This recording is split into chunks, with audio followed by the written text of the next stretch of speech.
Hello to the DC TV audience. I'm Lisa D. And I'm Larry Brown Jr. And it's great to be with you here on today's show, District Life. We believe that communities are enriched when people are empowered to share their unique voices. Here's a few of the ones that you'll see on today's show.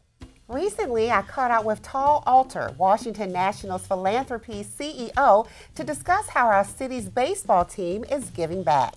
Also, we'll hear how Rebecca and Hugo Medrano created the Gala Hispanic Theater, which is a wonderful venue on 14th Street in Columbia Heights. It's considered to be a cultural institution at this point, where you can experience a wide range of Spanish language performances.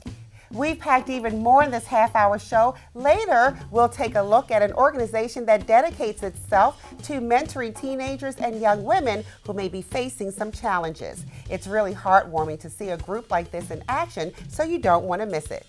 First up, a little DC history. Did you know that at the turn of the 20th century, there were thousands of DC residents living in alleys across the city? In this interview with historian G. Derek Musgrove, you'll see that there is quite a lot more to learn about DC's alleyways than you may have realized.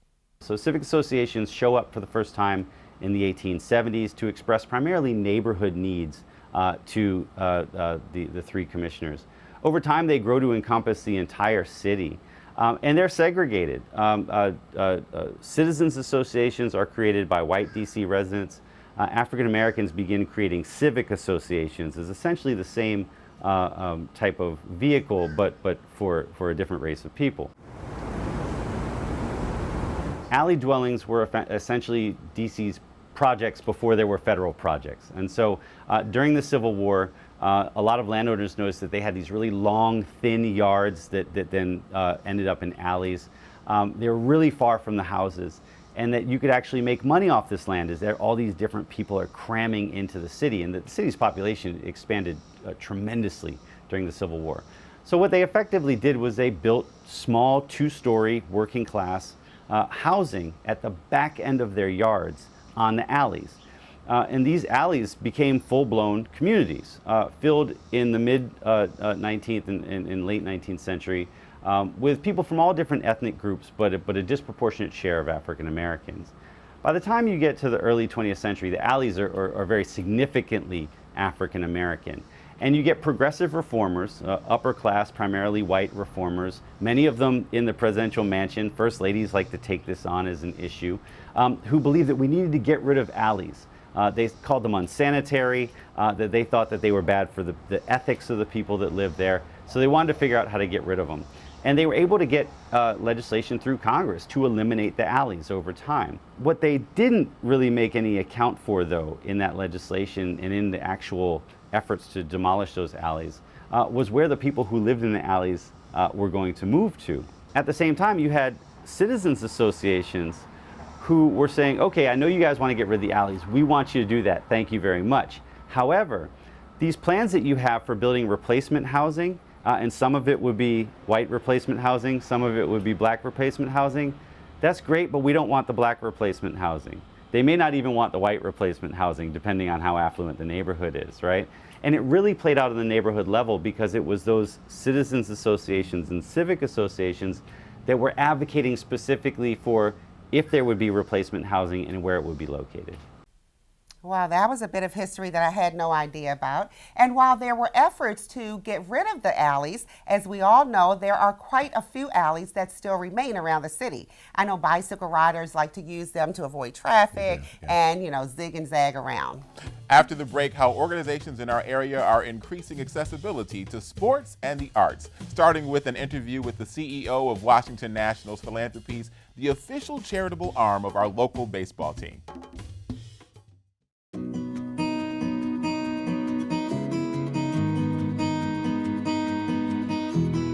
Each year, about 1 in 100 people in DC are counted as homeless.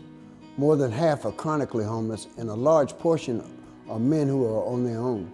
Whether he wants to get off the street, find employment, battle addiction, mental illness, the Father McKenna Center meets unhoused men where they are and helps them toward a better life.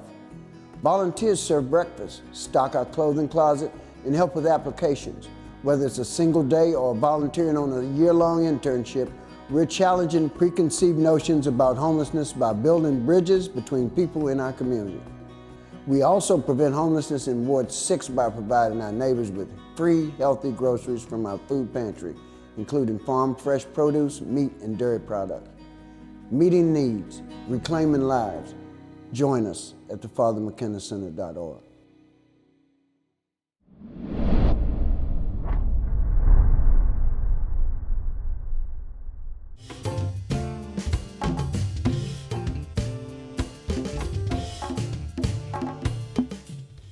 The Washington Nationals have invested $6.4 million in the community since 2007.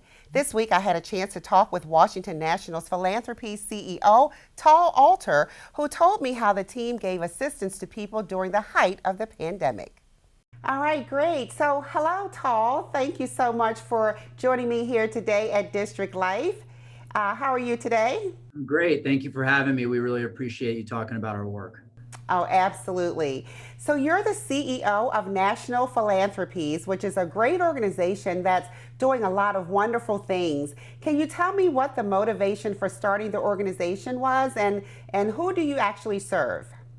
Yeah, absolutely. So Nationals Philanthropies is actually the official charitable arm of the Washington Nationals Baseball Club. And the idea is that it reflects the commitment that our organization has to our community off the field. So our mission is to champion opportunities for all residents of the greater Washington region to thrive by inspiring investment in our community. And we do that by getting fans, players, and other organizations to all chip in to support. So this allows for grants to be given carefully to carefully selected community-based organizations, effective on-the-ground providers to residents most in need. And then it also supports our own signature program, the Nationals Youth Baseball Academy. Oh, that's wonderful and very much needed today. So talking about the Youth Baseball Academy, I understand that you get kids involved in the DC area at a pretty young age, and that Josh Bell, who is the Nats first baseman, he works as the youth baseball player ambassador, or he did in his first season in DC. So what was that like for him and for the young players as well? Well, so to answer your question, let me start just by saying that the most special thing about the Youth Baseball Academy is that baseball really is a vehicle through which kids can receive holistic opportunities to develop as people. So our program there does things like help with homework. It gives access to young people to a trusted adult mentor, and it provides access also to healthy food. So learning baseball is really just one part of the bigger program. But of course, kids love the sport as well, and we try to make it as fun and as accessible as possible. The reality is that many of the kids who come to the academy pick up a ball and a bat for the first time there. They've never been exposed to the sport before. So that's important for us to make it fun and accessible. But as you kind of were alluding to, in addition to the incredible coaches, our kids have the chance to get to know Nationals players as well. And Josh Bell is a wonderful human being, a very good baseball player. And he's following in the pretty big footsteps of Ian Desmond and Anthony Rendon, former ambassadors for the Youth Baseball Academy. He is really just incredible, like I said, as a human being. He's amazing with kids. He's kind, he's genuine, he's engaged, he's encouraging. And our kids are part of the Nationals family. Josh is the bridge really for the children who participate in our program and their families to the Nationals locker room. And he makes the connection between the kids who are part of our program and the Nationals clubhouse itself. Oh, that is fantastic. And it's hard to believe that some kids don't pick up a baseball and a bat until they, join the organization. So it's really important work that you're doing. And then I understand that the National Philanthropies is doing great work outside of the baseball field as well. And since the pandemic started, Nats for Good has been supporting organizations that provide critical resources for various communities. Can you talk a little bit about that? Yeah, so as I was saying before, central to what we do is to get the entire Nationals family involved in supporting the community. So, our view is that just like a successful baseball team, we know the sum of what we can do to support our community is greater than the individual parts that allow us to do that. And our brand, the Curly W, offers a really highly visible and credible symbol to rally around.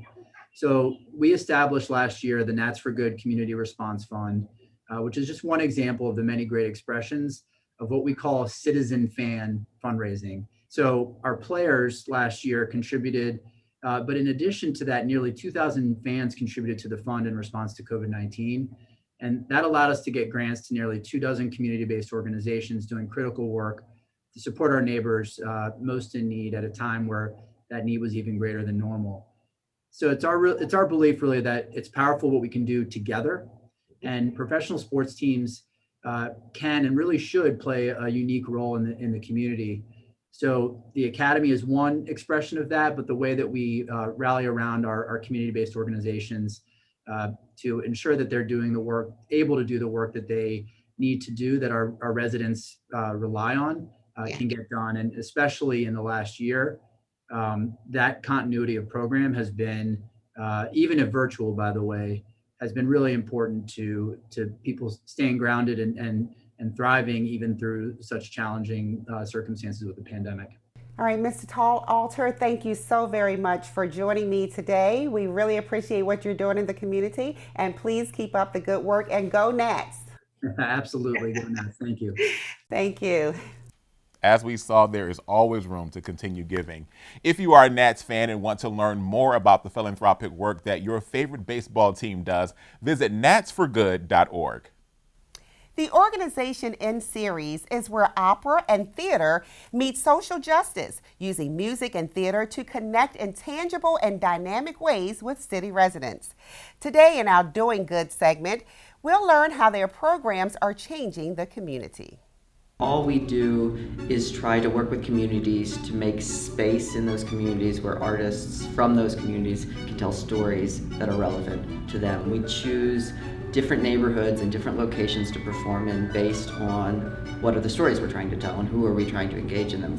DC is this incredibly smart, dynamic, diverse city that refuses to be pigeonholed or nailed down to one discipline or one style or one aesthetic. And we're a company that performs in all musical styles. I know it's soothing, ever forgiving, it's bold and can keep warm the soul. Here at the In Series, I have been active as a singer and also as a part of the Mary Caldwell Dawson Fellowship program. The fellowship is this evolving program where artists will be able to come in, get to know other artists that have similar interests, but also develop their own programs and their own pathways. I'm hoping just to build more equity at large. As a young singer myself, it took a while to realize how sometimes the way the curriculum is set up, there's a lot of erasure that happens with classical music, and there's a lot of specificity, particularly around phenotypical attributes. So we sing songs about blonde hair and about blue eyes and about red hair and about pale skin, and no one thinks how exclusionary that actually is. And the In Series is kind of this guerrilla opera company where they take wild risks, they move from place to place, they do very daring repertoire, and I think those two ideas really congeal together to create something that can constantly evolve and can create this ecosystem that is supportive. I see that year after year, these artists will get to know each other and get to know themselves and build relationships that will be strong and enduring. And these relationships will continue to nurture each other and will continue to grow. And I think that will help the operatic community and the musical community and artistic community at large.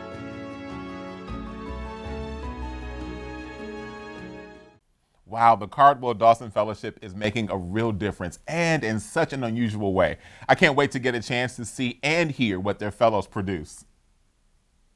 Did you know that College Park Airport is the world's oldest continuously operated airport?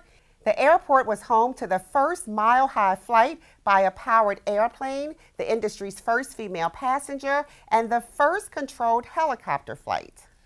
The United States Army Signal Corps established the airport in 1909. It's where military officers were trained to fly the government's first airplane. Civilian aircraft started flying out of the airport 2 years later. You can learn more about the airport's history in the Aviation Museum located inside. And if you find flying fascinating and appreciate old airplanes, it's definitely worth a visit. All right. Coming up, more news and entertainment and arts in D.C., including an interview with the founders of Gala Hispanic Theater, a company that's keeping Spanish language music and culture alive in our area. Stay with us.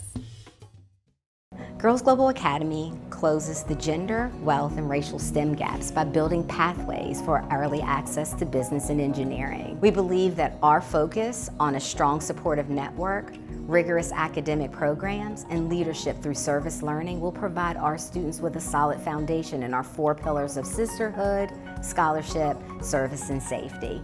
Our vision is teaching girls to become leaders that influence change for global benefit.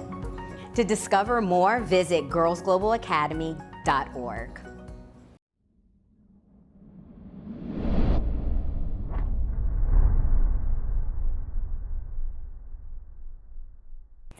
I'm Erica Hawthorne, Board Secretary for the Arts Administrators of Color Network. We're an organization that supports, connects, and uplifts artists and arts administrators of color in DC and beyond. And you are watching DC TV.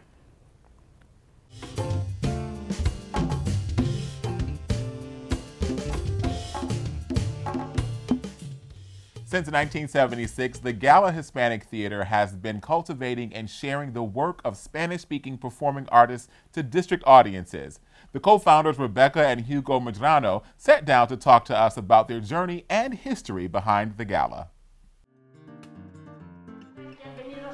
Welcome to Gala and welcome back to live theater again. In 1971 I came here and it was no theater at all. So in order to survive, I had to really start to create something of our own. And it was a very important moment then when we created, because in the 70s it was a very, very difficult time for Latin America in general, because there were many military coups and dictatorships. And a lot of immigrants, political immigrants here in Washington, D.C. specifically. So our theater in some way was taking all these people up and offered them some kind of escape in terms of arts and theater specifically. And in just response, Hugo's also need to continue to create and to expand those horizons from Argentina to Spain to everybody who was coming here from Chile, from Ecuador, from Colombia. And so the idea of creating a space or an organization that would represent all of those cultures came from talking to people from all of those cultures. We decided to get them all together and create this institution that is now. It was a group of Latin American actors, so that's why we call it GALA, which are the acronym for the group of Latin American actors. Que de una mujer, Teodoro, tan importante, y más siendo tus méritos tan humilde.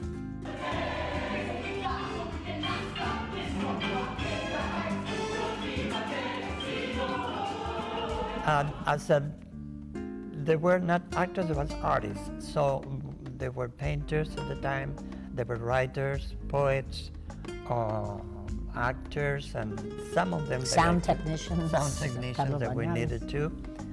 And we created this little café concert. We also did every play in both languages. I mean, I'm talking about repeating it. We started an early show for the gringos, right, and the later show for the Latinos. And sometimes it was the same cast, and sometimes it wasn't. And sometimes people would get mixed up and come on stage in the wrong language. But it was crazy because we now do the subtitles, but you know, we were younger and had more energy. Elenita empezó a gritar. ¡Sí, bebé! ¡Bragas al aire! ¡Que no se puede decir braga! El doctor de Quinteros corría por la sala de justicia. ¡Eleanita! ¡Eleanita! De repente, Eleanita se vio envuelta en And also we have Galita, which is Galita means little gala. It's a children's theater. Because all our plays really they have some kind of message, some purpose to initiate the kids in really important things, you know, civic matters, and now with racism and diversification, all this stuff is very important for them to really grab them. Well, when you have lived through a dictatorship and you have been censored, you become more creative, and there are more creative ways of expressing social ills or social problems or socioeconomic problems. So it's more common in Latin America that theater has a socio-political purpose, and that was what inspired Hugo. And it is the voice of the people, and the different people, the differences that the theater and the stage helps to resolve.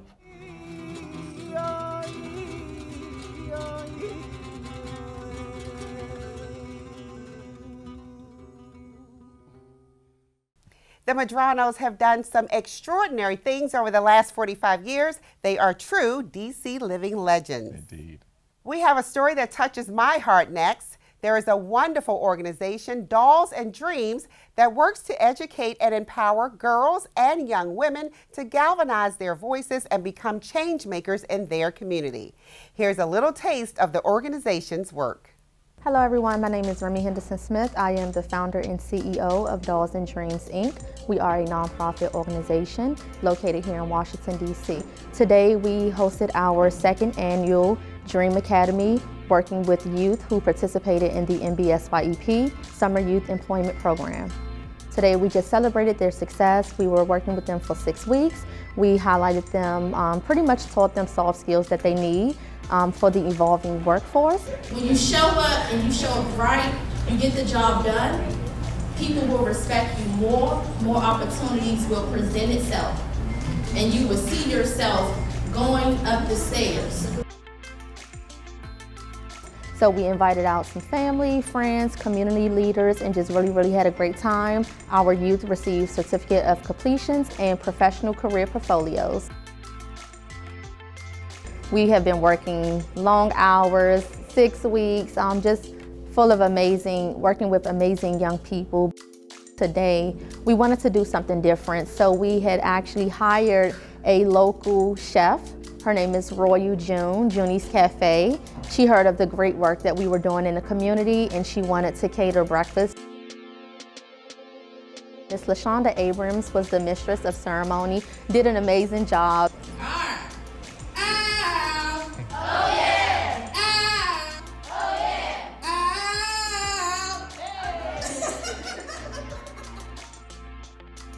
I commend every one of these youth who has stood up in front of people during the time that we was here in this space, when we're on Zoom, just being so open and wanting to just be able to, build themselves up to just do more.